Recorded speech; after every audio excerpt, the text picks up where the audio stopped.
আসসালামু আলাইকুম রহমতুল্লাহ বারাকাতু। আর আমাদের প্রত্যেকের দরকার চাষাবাদের। আর নিজেরা যদি চাষাবাদ করি তাহলে কিন্তু আমরা সেখান থেকে কিন্তু যেই চাষাবাদটা হবে একদম ফরমালিন মুক্ত, যেটি বলা হয় একদম পিওর।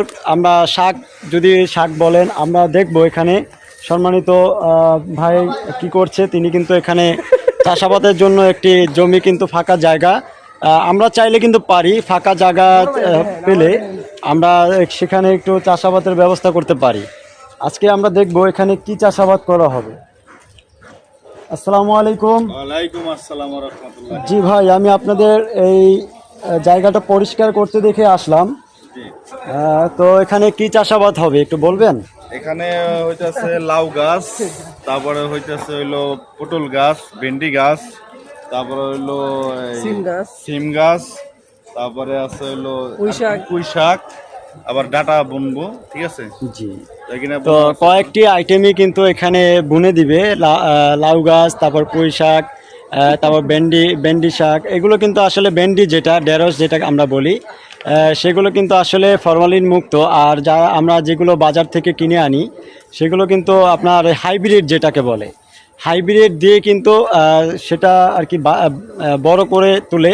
সে কারণে কিন্তু আমাদের নানান কিডনিতে সমস্যা হয়, নানান রোগে কিন্তু আমরা আক্রান্ত হয়ে যাই। আজকে এই যে কত সুন্দর একটি উদ্যোগ এই চাষাবাদের জন্য, আমরা প্রত্যেকে যদি চাই ফাঁকা জায়গাগুলোতে আমরা চাষাবাদ করে কিন্তু নিজেরা একটু ফসল যদি একটু ফলন ধরাতে পারি, তাহলে কিন্তু আলহামদুলিল্লাহ দিব্যে আমরা কিন্তু খেয়ে যেতে পারি। আলহামদুলিল্লাহ, সবাই ভালো থাকবেন, সুস্থ থাকবেন। আর অবশ্যই আপনার বাড়ির আঙিনায় সুন্দর সুন্দর আপনারা ফাঁকা জায়গাগুলোতে চাষাবাদ করবেন। এটা হচ্ছে একটি আঙিনা, এখানে ময়লা ভরাট হয়ে আছে, সেগুলো কিন্তু পরিষ্কার পরিচ্ছন্নতা করা হচ্ছে।